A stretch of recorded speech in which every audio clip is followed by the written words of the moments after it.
Sylhet battalion বা 48 BGB দীর্ঘদিন ধরে অত্যন্ত সুনামের সাথে আমাদের সীমান্ত সুরক্ষা, চোরাচালান বিরোধী অপারেশন এবং আইন শৃঙ্খলা রক্ষায় অবদান রেখে যাচ্ছে। এরই ধারাবাহিকতায় আমরা যে চোরাচালান বিরোধী অপারেশন পরিচালনা করি, গতকাল রাতে সীমান্তবর্তী এলাকায় জৈন্তাপুর, গোয়েনঘাট, কোম্পানিগঞ্জ এই সীমান্তবর্তী এলাকাগুলো থেকে আমরা বিপুল পরিমাণে চোরাচালানি পণ্য জব্দ করতে সক্ষম হই।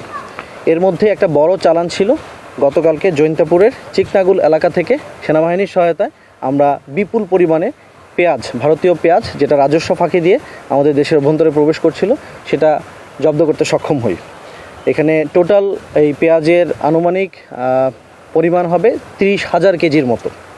আপনাদের জ্ঞাতার্থে জানাচ্ছি, গত অগাস্ট মাস থেকে মূলত এই পেঁয়াজের এই অবৈধ পাচারটা শুরু হচ্ছিল এবং আমাদের বিজিবি বর্ডার গার্ড বাংলাদেশ আমরা সর্বতোভাবেই আমরা এটার পাচার প্রতিরোধে আমরা চেষ্টা চালিয়ে যাচ্ছিলাম। গত 4 মাসের যদি আমরা পরিসংখ্যান বলি, তাহলে টোটাল 48 বিজিবি বা সিলেট ব্যাটালিয়ন কর্তৃক প্রায় 1,50,000 কেজির মতো আমরা ভারতীয় পেঁয়াজ জব্দ করতে সক্ষম হই।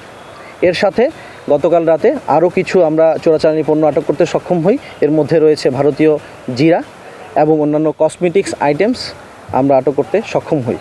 পাশাপাশি কিছু চকলেট আইটেমস যেগুলো ভারত থেকে পাচার হয়ে বাংলাদেশে প্রবেশ করছিল, সেগুলো আমরা আটক করতে সক্ষম হই।